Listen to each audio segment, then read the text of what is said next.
Hi, hello, hey, hi, how's it going? Hi, hello, hi, welcome. Hello everybody, my name is Markiplier. While the previous video is still decently fresh off the grill, I wanted to show off some of the work that went into making that video. It took a couple of months to make, so I've got plenty of stuff to show off. There's even gonna be some more loosely scripted segments later in the video showcasing the actual animation files and such. So yeah, let's get into the models firstly.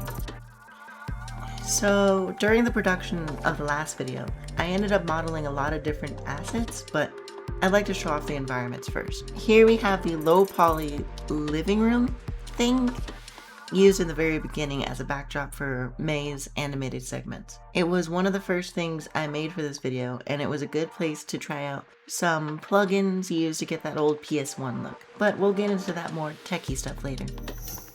Next up, here is the studio set. This one I tried to make look a little more realistic, hence the texture work being made differently, as well as the compositing, which is just like the bloom and stuff that you can see in the final render. Though to be quite candid, I'm not quite sure if the giant hole into the abyss counts as realism.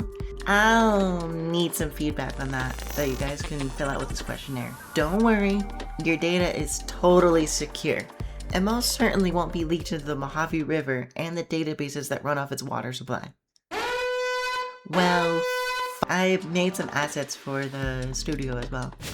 On screen is a rundown of each one I made. I made each of them within the same file as the room itself. It's just kind of floating in the aforementioned abyss, with duplicates being used to populate the scene. But the camera can't see it, so it's fine. While we're still in this room anyways, let's go over how the couple of scenes spent here were made. First one was some simple camera animation, just switching from one screen to the other. Though the two monitors do share a texture for their screens, so it was a little tricky setting up the camera angle so it wasn't showing both screens during the final result because it would have looked weird, you know? Second time was a showcase of various different shots, which despite only being background footage was actually the most intricate camera work. And lastly, the shot of the speaker was another simple one to make. Not much to comment on there. Wait. Before I forget, here is also how the thumbnail was made. I figured I'd show it off now since we're, still in this room and it would be weird to transition from one area and environment back to the other. That would just be a little awkward, a little weird. The wireframe and static effect on 𝙒𝙀'𝙍𝙍 model was achieved by just having two copies of the model clipping into each other. Saved a lot of editing time for the thumbnail, but also made it look weird in some spots, especially behind the conveniently cat-shaped monitor. Though that's not visible in the final, so again, who cares? Speaking of 𝙒𝙀'𝙍, here's her model. I know it was briefly shown off in the original video, but I wanted to show off her model in more in-depth here. Both the wireframe and texture versions are two separate models, though wireframe 𝙒𝙀'𝙍 was part made out of impatience. You see, it was taking me a while to figure out how I wanted to model texture and especially rig the final model. And during that process, I was getting pretty impatient with just wanting to get progress on the video. So I decided to make this really cool and epic experimental texture for her and add the wireframe effect. The impatience that resulted in this iteration of 𝙒𝙀'𝙍 can kind of be seen in the original video, but it's more apparent from her lack of tail. I just didn't have the tail rigged when I made that version. Though I did fix that for the final, of course. As for the final model of 𝙒𝙀'𝙍, I also did something more experimental for her as well. Her facial expressions are almost entirely 2D. I drew a separate texture sheet for various eye and mouth expressions, then used some shaders to tell the mesh when to display what expression I wanted. Overall, I think it came out really nice for what it was made for, though admittedly it's very restrictive with the kind of expressions that I can display on that model, and it comes with its drawbacks when placed on a 3D model. Oh, the logo on her shirt was also a separate mesh, though to make it deform to her chest I used some modifiers called shrink wrap modifiers, but that's more technical stuff that we'll get into later. That's it for 𝙒𝙀'𝙍 though.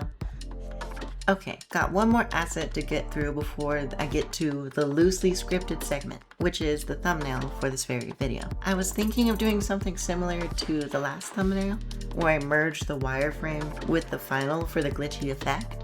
but I didn't think it would be fitting for the theming of this one. Plus, it wouldn't be as original since that would have been 2 times in a row. And obviously, a spare is much less cool and epic than a full stripe. No, wait, not that kind. So instead, I went with a blueprint design. The paper, table, coffee mug, and other assets aren't all that much to write home about. I didn't make them. I got them off of Blender Kit, which is another add-on for the animation software that I use. It's just some simple models aside from that. But the texture on the blueprint itself is something that I made using the same wireframe May model I showed off earlier. Okay. Now, as promised, here's the moment you might have been waiting for. That's right. This video is sponsored by the one white van that's hiding out between the alleyways of 7-Eleven and McDonald's. Oh. And the loosely scripted, screen captured segment. Yes, of course, that's probably what you're actually here for. Sigh. Anyways, enjoy. Hello everybody, so this is the loosely scripted segment of this, also known as I don't have a script for this part, but I want to talk about stuff that I made and how I made it for the most recent upload, like my script itself said earlier. So let's get into the first file. So here we have the original file that I used for the very beginning sequence.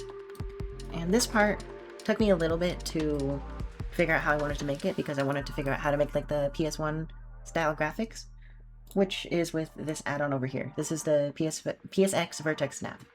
And what this does is that it allows me to customize like where the first vertex snap to, which is something that like older game engines would do to render their 3D assets and whatnot. And as long as I have the numbers set to a good amount, then it can be a subtle enough effect that it just looks nice. And it's just pretty to look at. Which you can kind of see here. And as you can see from this end part right here, there's a bunch of keyframes over here. And what this was set up to do is to make the environment around the monitor itself slowly disappear in a very like abstract old computer kind of sense. And this was done through modifiers as well. Here we have the decimate modifier, and I animated each object in this room separately, so that way as the camera gets closer to the monitor, the things in the background disappear, like I mentioned a bit earlier. And yeah, it just makes for a really cool effect. I'm happy with how it came out. So yeah, there's the first scene. Okay, so here's the next shot that I animated immediately after the one that I just showed you. This is just the wireframe May model that I made in all her glory. She's just in a black void. And this text behind her was because I had an idea to have like a bunch of... And as for this text behind her, originally the idea was to have a bunch of different like pipework behind her that would illuminate certain segments of it one at a time to give it an kind of like old computer effect. That's what this first scene is supposed to look like. So I thought that was gonna add something good to it, but later on I realized that it would be much better just to keep things simple, especially because this model already has so much going on with the texture work and whatnot. Speaking of which, let's go into the shading so I can show you how I made this. So the body itself doesn't look all that complicated, but it did take me a while to figure out how to do all of this.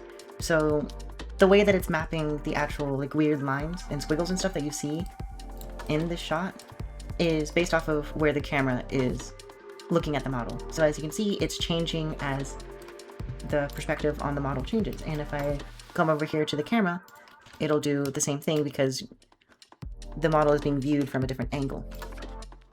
And that was done just by using this camera data shader right here that's connected to a noise texture, which warps the lines and whatnot and makes it look, you know, like this. Then there's a color ramp to adjust how each color is displayed.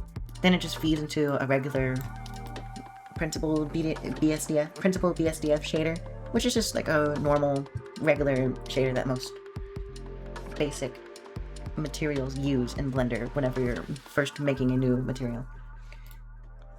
And the wireframe texture around her was made in a similar way as the body, but the actual wireframe on the mesh was achieved through some modifiers, specifically this one right here, the wireframe geometry node. And yeah, it allowed me to make this effect, and it's in tandem with the PSX Vertex Snap that I showed earlier.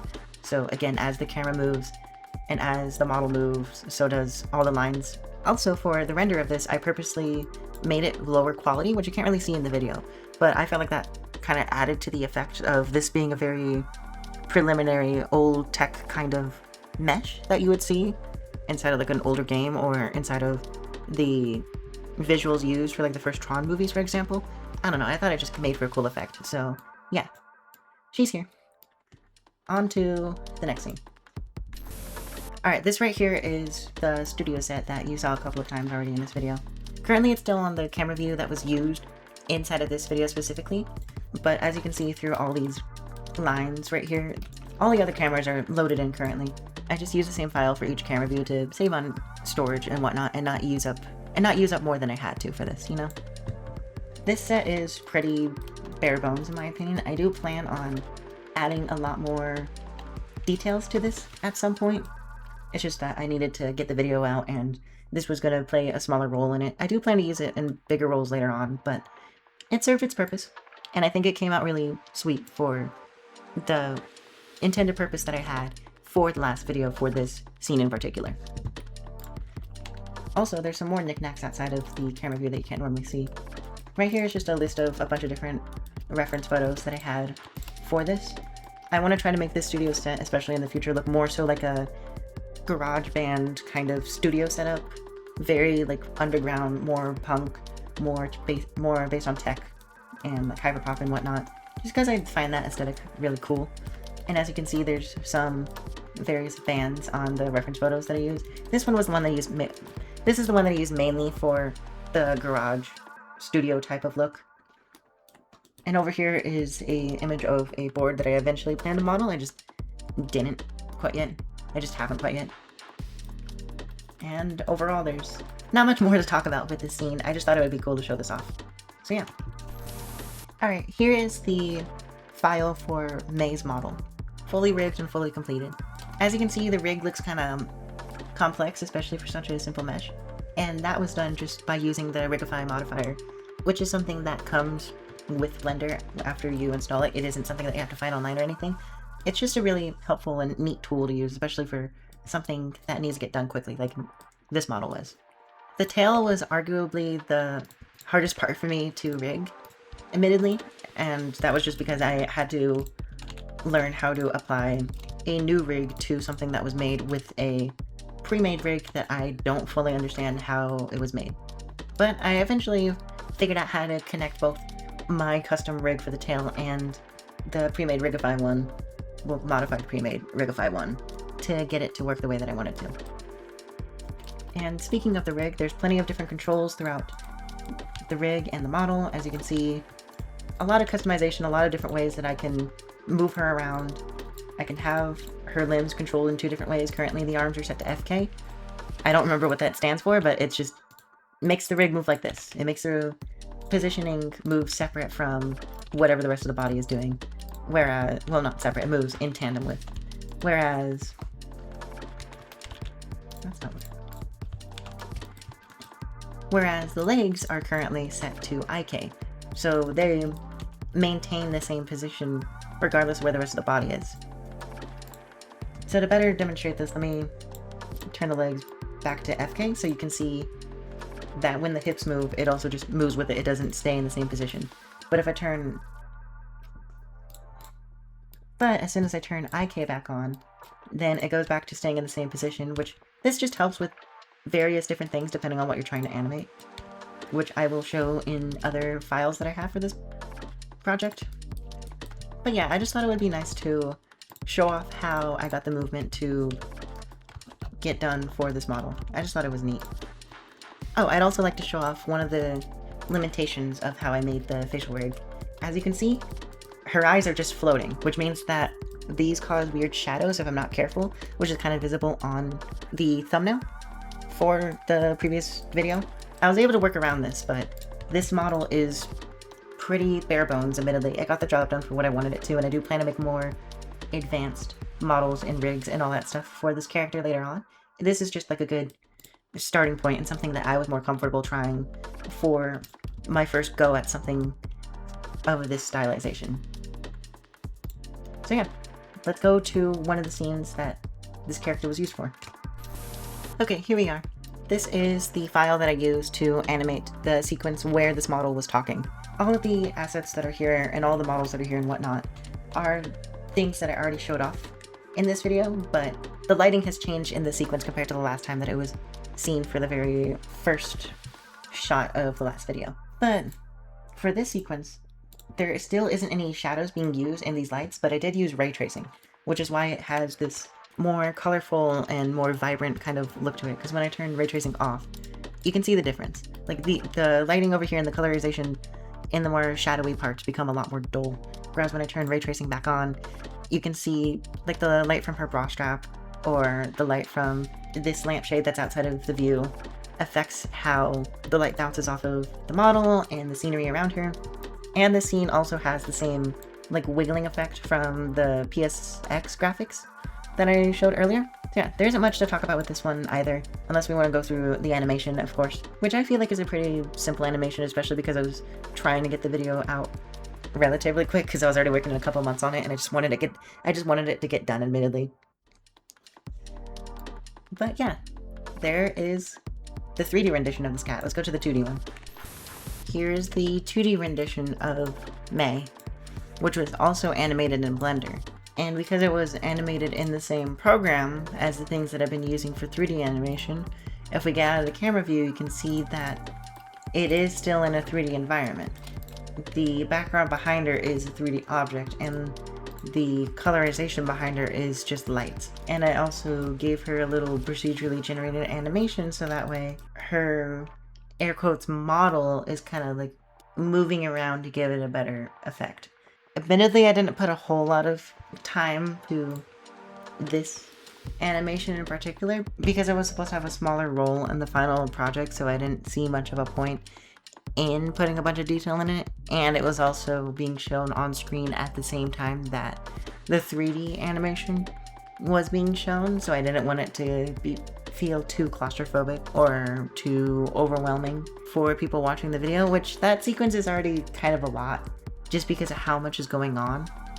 But it was still nice practicing with 2D animation. It is something that I would like to put a lot more time and dedication behind. I just kind of get lazy and don't want to pull out my drawing tablet so that way I can get it done. But this was nice. It was good experimentation, especially for a style that I'm not used to.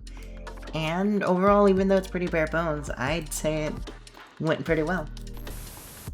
That's all the files that I have to go through for this. Thank you for watching and sitting through my nonsensical, unscripted rambling. I hope you guys enjoyed.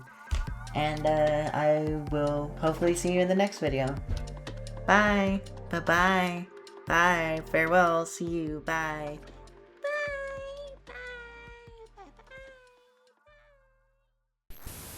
Hi, this is an unscripted segment that I don't know if it's gonna make in the final video or not, but the evil cicadas of gloom and despair are currently trying to ruin my audio quality, which is not fun and is very disrespectful and mean of them. So I feel like we should eradicate the entire population of cicadas all at once.